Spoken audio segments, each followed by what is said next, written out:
Hello, beautiful people, and welcome to My Money, Your Money, where we talk about all things money with the goal of closing the racial wealth gap. I'm your host, Brigette Lumpkins. I earned an MBA from Wharton and have worked at such firms as Goldman Sachs and Lehman Brothers, covering everything from private to institutional accounts, as well as raising capital for investment funds. I'm so pleased to welcome our guest, Shani Curry, to My Money, Your Money tonight. She is a financial empowerment expert focused on women, and we are so lucky to have her. Shani, thank you for joining us. So thank you, Brigette. Thank you for having me here. It's our pleasure. It's our pleasure. Well, I think that you are the best person to tell your story. So, if you don't mind just introducing yourself to our audience and talking about your background a little bit and how you started the work that you do now. I have a journalism degree, and I spent a lot of time in investigative reporting. So, um, just as a person, I've always wanted to figure out how to use my capacity to do in-depth research with my capacity to be able to communicate in a very functional way. Um, and I found one of the best ways to do that is to communicate about money. I think that there is a lot, especially right now, there's a lot of information as it relates to what you can do to grow, save, and maintain your money. But I don't think that we're completely navigating the space of the emotions of money. I've combined my education as it relates to investigative reporting, my time as a banker. I was a banker for Wachovia, turned Wells Fargo during the last recession. So I take my investigative reporting lens and I apply that to personal finance in hopes of being able to bridge the wealth gap as well as giving what I like to call ATMs, at the moment, right? What can you do at the moment? Because there's so many parts to money. So it's good to be able to know, okay, I heard all of this information, but what's one thing I can take away and implement today? Well, I think that's a great combination, right? Investigative journalism skills with finance. As a finance person, I could see how that would be really supportive of being successful and taking a different perspective and also being able to communicate that. You mentioned that clearly because when you're talking about personal finance, like you said, emotions are involved. And also, there can be a comprehension gap. So, communicating very clearly is really important to getting that message across so that you can help people. Yes, I agree. I wanted to Yes, ask you something a little personal about yourself because sure. you built an incredible platform and empire really, Uh-huh. but started with a low credit score of what is it 520, and you lost your first job after you lost your job after you bought your first property at a Yeah, age. yeah. What advice would you give other people who find themselves in really difficult circumstances, especially Black Americans, because we find it so much harder to bounce back from setbacks?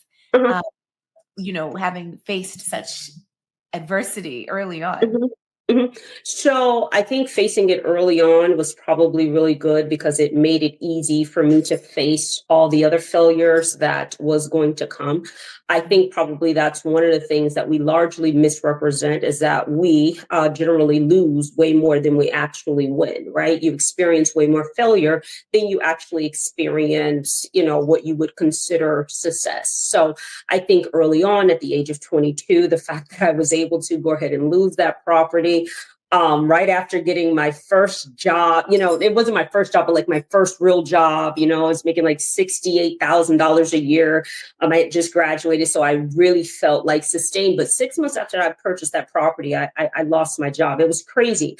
Some of the things, key takeaways that I can take away from that particular time is that obviously it's not the worst possible thing. I've since then went on and replaced those properties. I bought five since then. That's one thing. The second thing is I didn't practice avoidance. I think a lot of times when we are experiencing failure, whether it's financial failure, relational failure, career failure, whatever it is, we can practice a bit of like cognitive dissonance, acting as if what is happening is not actually happening. So I think what allowed me to move forward is that I didn't practice avoidance at that particular time. So I went ahead, and because I saw what was happening to my financial resources over a period of time, I went ahead and I got myself another job. Before I was at the bank, I actually worked in corporate America. I worked for Home Depot. So I went back, got my marketing job. So what I always take away from that story is to hold on to your relationships. Even if you depart from a place, you want to be able to navigate your relationships in a way that you can go back if you need to. So I had to move to another city. That initial property was right here where I am in the heart of Miami. I had to go ahead and rent it out to a tenant. I got myself a tenant, and then I moved and got myself a roommate. But had I been avoided, and allowing the space of like, hey, I'm 22 years old, I don't have a job, I'm on unemployment, all these different things like that, just going through that particular process without actually implementing a way to solve it.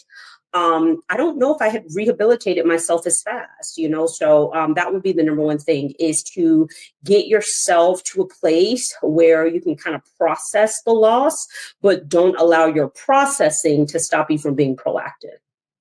They say the only way out is through, and you're talking like a psychologist. I mean, using terms like cognitive Yes. dissonance and Yes. avoidance. My other book, we'll talk about my book, but I have a book. It's called Money Therapy, because just in my space within the bank, it gave me a really strong opportunity to really be able to look at how people really relate to money. I found it very interesting that individuals who was making six figures, they were coming to the bank for me largely to remove overdrafts. They racked them up over the weekend, $39.95, $39.95, $39.95 for overspending. Largely individuals at that particular time that was maybe making about $10, $12, $13 an hour. I would look into their accounts and they would have $15, $20, $30, $50,000 in reserves, right? And so, of course, at that time, I was putting on my investigative, reporting hat and just kind of wondering, like, what was going on here? Why were the individuals with more education having less money versus those that, were kind of working, these jobs where they weren't really earning, six figures for sure. Mm-hmm. Why did they have so much liquidity? So I would be interviewing them and I would hear their stories about saving, and I would hear some stories about scarcity, and I would hear some stories about just the idea that more was coming, so that's really that's where I knew like that there was a gap between, information and implementation. I know people say, oh, there's not enough literacy. There's a whole bunch of literacy, but there's a whole lot of cognitive dissonance that stops people from implementing the literacy that they hear. It's not always comprehension. It's financial trauma. You understand what I'm saying? That is generally passed along from, one parent to the next, so it just gets really interesting. So sometimes we have to hear things over and over again, especially in the climate that we're in now, when there's just so much information, right? There's always so much information. And on top of right now, there's so much information in terms of so much change at the same time. So if you cannot ATM at the moment, you're going to find it very difficult to, grow and sustain yourself in a way that you're going to be proud of. Well, we definitely have a focus on instant gratification in our society, right? And people don't have patience, and you have so easy to get credit cards. And when we come back, we'll have to take a break really quick to pay the bills. But when we come back, what I want to talk to you about is your thoughts on the psychological impact of slavery, because you've mentioned a lot of those themes here. So I really want you to tie that together and what your theory is, and hear about what your theory is. But let's take a break real quick. We'll be right back. History? Yeah, we built that. Pride? We fuel that. And on August 30th, we run that. Two powerhouse HBCUs, Howard Bison, FAMU Rattlers, one legendary showdown under the Miami lights at Hard Rock Stadium. The energy unmatched. The culture undeniable. The vibes straight HBCU. Get your crew. You don't want to miss this. Lock in your seats now at orangeblossomclassic.com. Miami-Dade is filled with dreams, talent, love. At the Children's Trust, we are dedicated to nurturing the potential of every child and family with hundreds of trust-funded programs. Find a program at thechildrenstrust.org.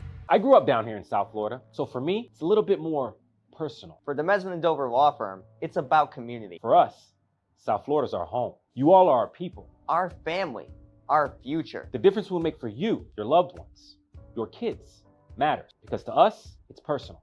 If you need us, call us 24/7 at 866-954-MORE. That's 866-954-6673. The Mesman & Dover Law Firm, youraccidentattorneys.com.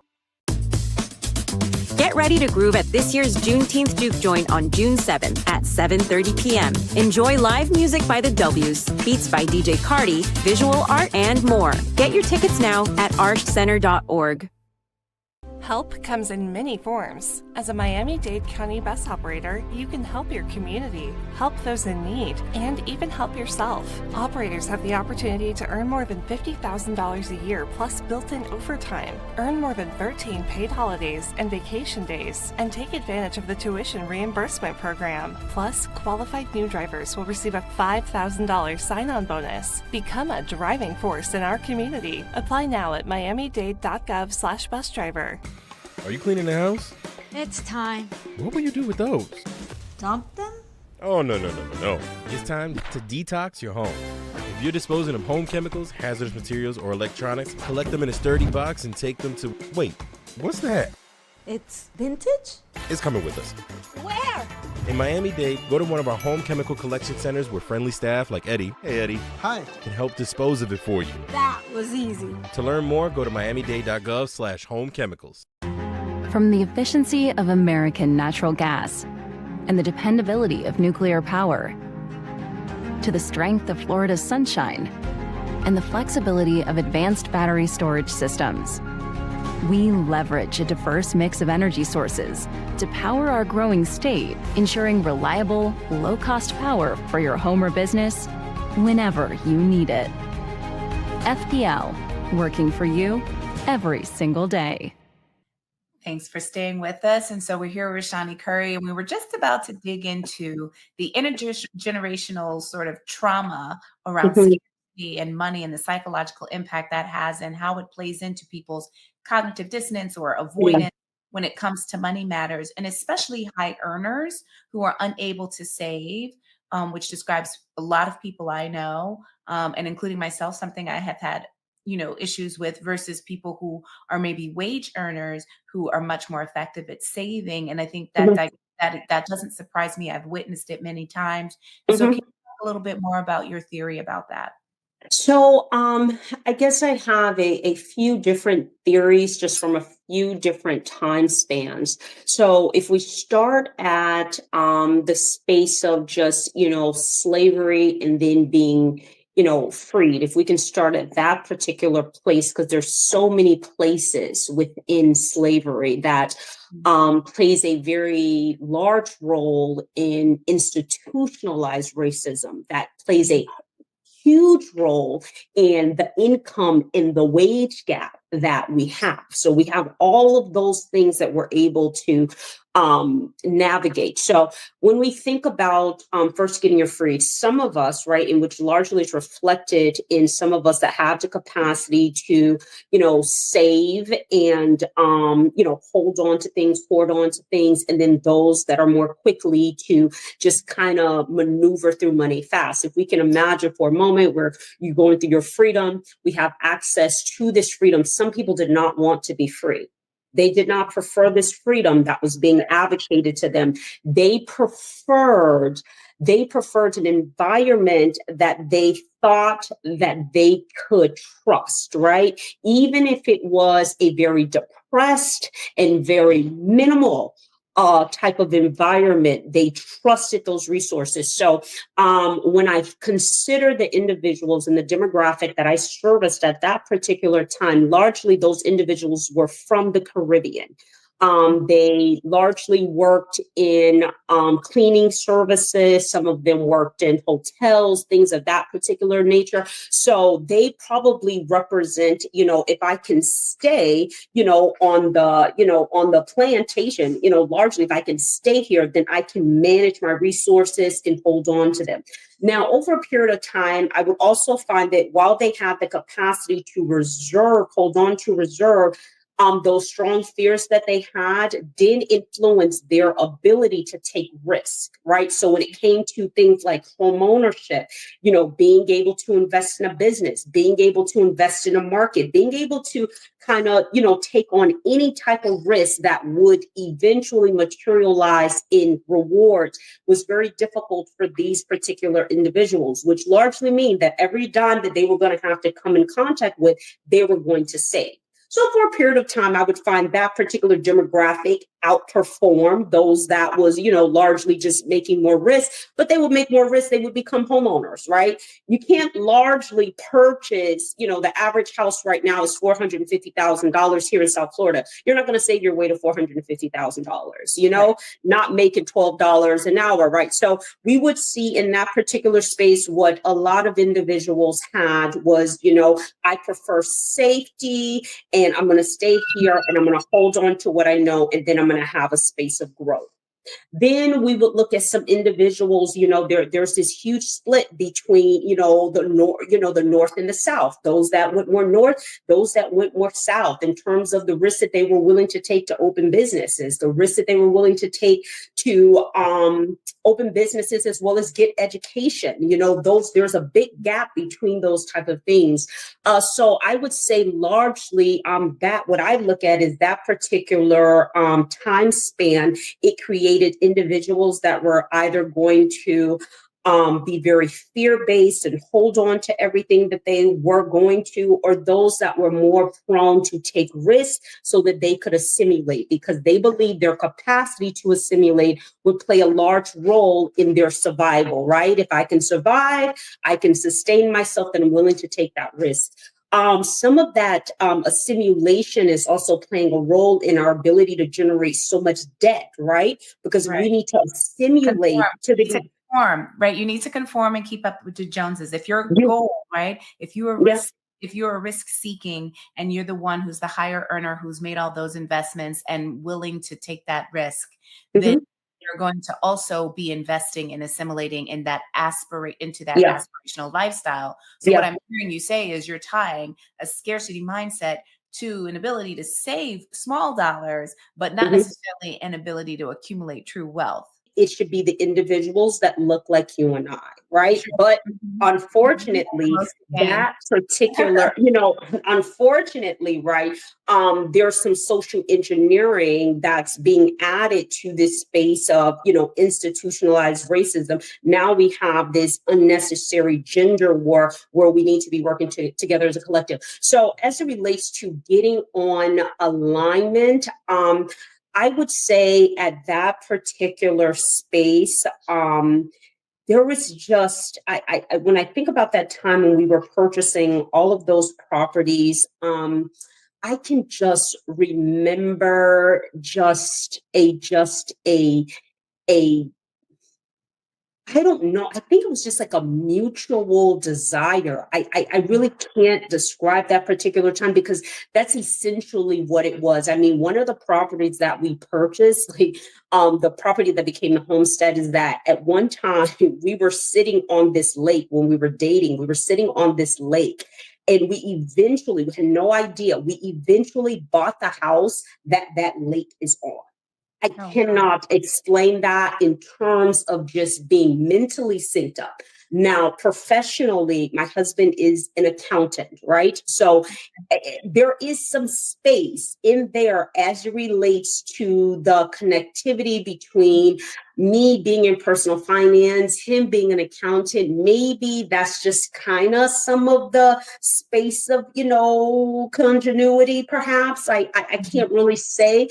I also know accountants are less likely to get a divorce than any other professional. So really, I do think I actually know a lot of accountants. It's a long story, but I know a bunch of them, and they do to be pretty stable, risk-averse people. Although I do know one that took too much risk and went bust, and that was an outlier. Yeah, that was an outlier, and largely because they know how to do cheaper to keep it really quick, right? It didn't take them long. Like, whoa, hold on, wait, they do it really fast. So that's one part of it. Okay, So I want to pause there because we have to take another quick break, but I want you to finish your thought when we get back, and then I want to shift focus a little bit to your book and everything that you're up to right now. So stay with us. We'll be right back. History? Yeah, we built that. Pride? We fuel that. And on August 30th, we run that. Two powerhouse HBCUs, Howard Bison, FAMU Rattlers, one legendary showdown under the Miami lights at Hard Rock Stadium. The energy unmatched. The culture undeniable. The vibes straight HBCU. Get your crew. You don't want to miss this. Lock in your seats now at orangeblossomclassic.com. Miami-Dade is filled with dreams, talent, love. At the Children's Trust, we are dedicated to nurturing the potential of every child and family with hundreds of trust-funded programs. Find a program at thechildrenstrust.org. I grew up down here in South Florida, so for me, it's a little bit more personal. For the Mesman & Dover Law Firm, it's about community. For us, South Florida's our home. You all are our people. Our family. Our future. The difference we'll make for you, your loved ones, your kids, matters. Because to us, it's personal. If you need us, call us 24/7 at 866-954-MORE. That's 866-954-6673. The Mesman & Dover Law Firm, youraccidentattorneys.com. Get ready to groove at this year's Juneteenth Juke Joint on June 7th at 7:30 p.m. Enjoy live music by the W's, beats by DJ Cardi, visual art, and more. Get your tickets now at archcenter.org. Help comes in many forms. As a Miami-Dade County bus operator, you can help your community, help those in need, and even help yourself. Operators have the opportunity to earn more than $50,000 a year plus built-in overtime, earn more than 13 paid holidays and vacation days, and take advantage of the tuition reimbursement program. Plus, qualified new drivers will receive a $5,000 sign-on bonus. Become a driving force in our community. Apply now at miamidade.gov/busdriver. Are you cleaning the house? It's time. What will you do with those? Dump them? Oh, no. It's time to detox your home. If you're disposing of home chemicals, hazardous materials, or electronics, collect them in a sturdy box and take them to... Wait, what's that? It's vintage? It's coming with us. Where? In Miami-Dade, go to one of our home chemical collection centers where friendly staff like Eddie, hey Eddie, hi, can help dispose of it for you. That was easy. To learn more, go to miamidade.gov/homechemicals. From the efficiency of American natural gas and the dependability of nuclear power to the strength of Florida's sunshine and the flexibility of advanced battery storage systems, we leverage a diverse mix of energy sources to power our growing state, ensuring reliable, low-cost power for your home or business whenever you need it. FPL, working for you every single day. Thanks for sticking with us. We're here with Shani Curry, who's talking about personal finance and really going there when it comes to the psychological aspects of how people relate to money, which I think people really just underestimate. And I'm stuck on this concept of avoidance, which I'll have to read about later. But I want you to talk, you're an author, and I know you're working on a lot of projects. So I just want to reserve the rest of the time we have together to talk about your books and what you're currently working on and where people can find you. Okay, so I have two books. I have 10 Things Every Woman Should Keep in Her Purse, and then I also have Money Therapy. Money therapy stemmed from just my capacity to work with individuals over the last 15 years and just get a little redundant in my communication. I typically meet with my clients on a monthly basis, probably maybe about, give or take, maybe 4 to 6 months, depending on what they have going on. And so I would notice just like how we would look at their credit reports, how we would look at their bank statements, and how we would come up with these plans. But somehow when it came to implementing the plan, it would always just be kind of like this brain fog, right? So there would be what I should do and what I should not do. So that's when I start saying, okay, this is not just money, right? This isn't just budgeting. This is behavior. There's some type of behavior gap. So for instance, if you look at your credit score and it's a 580, largely, you're not going to go and shop for a car. You're just not going to do that. You're not really thinking about the 10 to 15 inquiries that you're going to gain, which will be around 5 each, right? Just to go and shop for a car when your credit score is a 580. Even if you don't have all of that information to yourself, you should know that the probability of getting a car at a 580 is just very low. So why would you put yourself through that particular process, right? Under the auspices of this. So maybe you just want to go and see. In that situation, you would guide your clients not to car shop at a 580 credit score. So can you tell me a bit, right, about, are you a financial advisor who's licensed, more of a therapist? So this, if okay, so you and I like talking, Brigette. Me and you like talking. You got to bring me back, right? We like talking because we're going right on top of each other and connecting with each other, and it's synergistic. So, but just to get back to, I'm going to answer your question, but just to get back to the cognitive part of that, it's just like when you see that, just with a little bit of information, a part of yourself should say, this is not time for me to shop, right? Or if you use one of your credit cards and your credit limit is $1,000 and you are at $999, some part of you is going to go, no, I'm going to leave this card alone. So when I started realizing that even when people saw the information of their behavior being lived out, they still weren't able to change. So I said, yeah, this is more behavioral than it is budgeting. So that's how money therapy came into the space. And sometimes when I say it to individuals like that, they are able to make the habit changes and be able to grow their credit scores, be able to pay off their debt, be able to move on from saving and to move over into investing. Once you can begin connecting the dots between, okay, this is how much you have access to, and here's your boundary. Right. Okay. So we are out of time. This has been such a great ride. I feel like we could talk for hours on each of these topics. And it's such a pleasure to have your unique and profoundly informed insight to share with our viewers just about the theme of your money issues might be behavioral. It may not be about how much money you're making or even having to spend.